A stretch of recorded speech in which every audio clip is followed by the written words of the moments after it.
자꾸 남과 비교하게 될 때 나를 다루는 연습. 민수는 마케팅팀에서 일한 지 4년 차였습니다. 성실하게 일했고 상사에게도 큰 문제 없이 평가받는 직원이었죠. 그런데 어느 날부터 자꾸 마음이 불편해졌습니다. 같은 팀의 후배가 빠르게 인정받기 시작했고 SNS에는 친구들의 해외 출장, 승진 소식, 심지어 부동산 투자 성공까지 올라왔습니다. 민수는 퇴근길마다 휴대폰을 보며 생각했죠. 나는 지금 뭐 하고 있는 거지? 나는 왜 이렇게 평범하게 사는 걸까?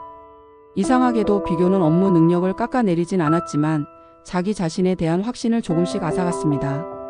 어느 순간부터 회의 시간에 입을 여는 것도 주저하게 되었고 스스로를 점점 초라하게 느끼기 시작했죠. 어느 금요일 저녁 민수는 동네 서점에 들렀습니다. 그냥 아무 책이나 펼쳤는데 이런 문장이 눈에 들어왔습니다. 타인의 성공은 당신의 실패를 의미하지 않는다. 그 문장을 몇 번이나 곱씹다가 민수는 그날 밤 처음으로 노트를 펼쳐서 자문했습니다. 내가 지금 잘하고 있는 건 뭘까?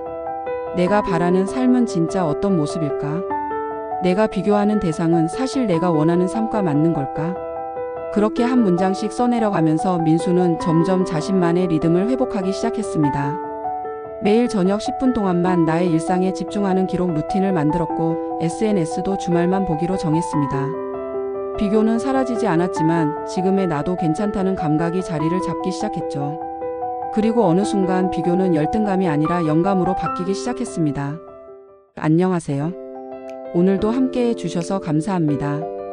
이번 영상의 주제는요, 자꾸 비교하게 되는 나를 다루는 연습이에요. 사실 이건 누구나 겪는 이야기죠. 요즘처럼 SNS가 일상인 시대엔 더더욱 그렇고요. 나도 모르게 친구의 여행 사진, 동기의 승진 소식, 이웃의 새 차 인증샷을 보고는 괜히 마음이 푹 꺼지는 날이 있어요. 나는 왜 여기에 있지? 나는 왜 아직 이만큼밖에 못했지? 이렇게요. 비교는 나쁜 감정이 아니라 자연스러운 감정. 먼저 꼭 짚고 넘어가야 할 게 있어요. 비교는 나쁜 게 아니에요. 비교는 인간에게 자연스럽게 생기는 감정이에요. 심지어 진화심리학에서는 비교 능력이 생존 본능이었다고도 해요. 나는 누구보다 빠를까? 내 무리는 더 안전할까? 비교는 우리가 살아남기 위해 필요한 감각이었죠. 그러니까 비교하는 나를 너무 자책하지 마세요. 비교는 죄가 아니에요. 비교로 무너지는 방식이 문제일 뿐이에요. 비교의 문제는 관찰이 아니라 해석에 있어요. 우리가 남들과 나를 비교할 때 문제가 되는 건 그 자체보다도 어떻게 해석하느냐에 달려 있어요. 예를 들어 동창이 승진했다는 걸 봤을 때 1. 와 멋지다. 나도 내 길에서 잘해보자. 2. 나는 뭐하고 있지 왜 이렇게 뒤처진 느낌이 들지. 이 차이는 결국 자기 해석력의 차이예요. 감정을 조절하는 힘은 비교를 피하는 데 있지 않고 비교를 해석하는 능력을 키우는 데 있어요. 자주 비교하게 되는 패턴 스스로 알기.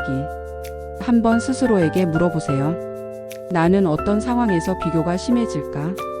비교 후 어떤 감정이 가장 강하게 드는가? 그 감정이 나를 어디로 이끄는가? 예를 들어 SNS를 스크롤하다가 남의 결혼식 소식을 들었을 때, 직장 동료의 급여 이야기를 들었을 때, 이럴 때 비교 감정이 올라온다면 그건 단순한 부러움이 아니라 내가 진짜 원하는 게 무엇인지를 보여주는 신호일 수도 있어요. 비교 심리를 다루기 위한 3가지 실천법을 알려드릴게요. 1. 비교 대신 관찰로 전환하기. 비교는 나와 남을 대립시키지만 관찰은 그 사람의 모습을 있는 그대로 바라보는 거예요. 예를 들어 저 사람은 여행을 갔네 나도 언젠가 저런 시간 보내고 싶다. 저 사람은 집을 샀네 나도 언젠가 준비되면 해볼 수 있을까? 이렇게 질투 자극 동기로 흐름을 바꿔보세요.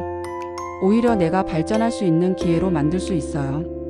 2. 비교할 수 없는 내 영역 다시 보기. 우리는 보통 남의 성과와 내 과정을 비교해요. 하지만 삶에는 비교가 불가능한 영역도 있어요. 예를 들어 내가 어떤 상처를 견디며 살아왔는지, 내가 어떻게 매일을 버텨왔는지, 내가 어떤 식으로 주변 사람을 챙겨왔는지.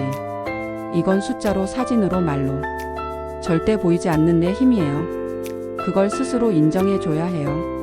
마찬가지로 비교 대상인 남들도 우리가 보지 못한 힘든 과정이 있어요. 오늘 여행 간 친구, 당일까지 일하다가 실수하고 자책하며 출발했을 수도 있어요. 좋은 직업을 가진 친구의 소식. 2년 전까지 5년간 수험 생활을 했을 수도 있어요.